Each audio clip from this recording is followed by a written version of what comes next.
থরসব বাল আর হচ্ছে উমর ভাই নিয়ে আজকে আমি কিছু তুলনামূলক কথা বলবো, যদি সময় থাকে শুনবেন। উমর যেদিন থেকে ফেসবুক প্ল্যাটফর্ম বা সোশ্যাল মিডিয়াতে আসছে তখন এই থরসব বালের কোনো নাম গন্ধ ছিল না, ওরে কেউ দুনিয়ার কোনো মানুষ ওরে চিনতো না, বুঝছেন।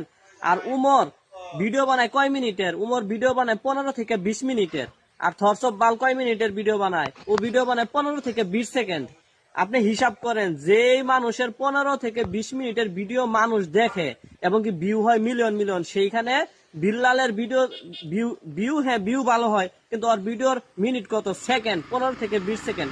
আরেকটা জিনিস খেয়াল করবেন, উমরের ভিডিও হাজার হাজার পোলাপান ডাউনলোড দিয়া লাখ লাখ টাকা ইনকাম করে, উমর কোনোদিন তাদেরকে কপিরাইট দেয় নাই।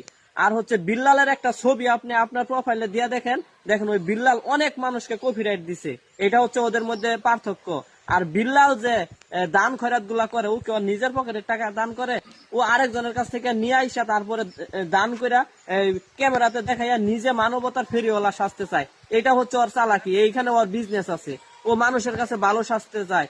ও প্রকৃতপক্ষে আমার হিসাবে আমি মনে করি, ও আরেকটা কথা বলছে যে কন্টেন্ট ক্রিয়েটরদের বাবা। আমিও যে কয়দিন ধরে ভিডিও বানাই, আমি অনেকদিন ধরে ভিডিও বানাই, আমার আমার পরেও ভিডিও বানাইতেছে, আমি হয়তো ওইরকম না।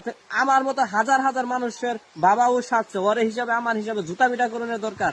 ও সোশ্যাল মিডিয়াতে কাজ করতেছে, বেশ ভালো কথা, কাজ করুক। ও কন্টেন্ট ক্রিয়েটরদের নিয়ে কথা বললো কেন? ও নিজে একটা কন্টেন্ট ক্রিয়েটর, অথচ ওই কন্টেন্ট ক্রিয়েটরদের নিয়ে কথা বললো। জুয়েল ভাইরে নিয়ে কথা বলতেছে, জুয়েল ভাই জীবনে যে কটা মানবিক কাজ করছে ওর জীবনে অতটুকু চোখেই দেখে নাই। থরসব বিল্লালে মানুষের টাকা দিয়ে ফুটাঙ্গি করে, আবার ক্যামেরার সামনে এসে অনেক বড় বড় কথা বলে। এটা আমাদের সকল কন্টেন্ট ক্রিয়েটরদের প্রতিবাদ করা উচিত, যাতে ও জীবনে কোনোদিন নেক্সট টাইম এরকম ক্যামেরার সামনে কন্টেন্ট ক্রিয়েটরদের নিয়ে আর কথা বলার সাহস না পায়। ভাই যে কথাগুলো বলছে কথাগুলো কিন্তু বাস্তব।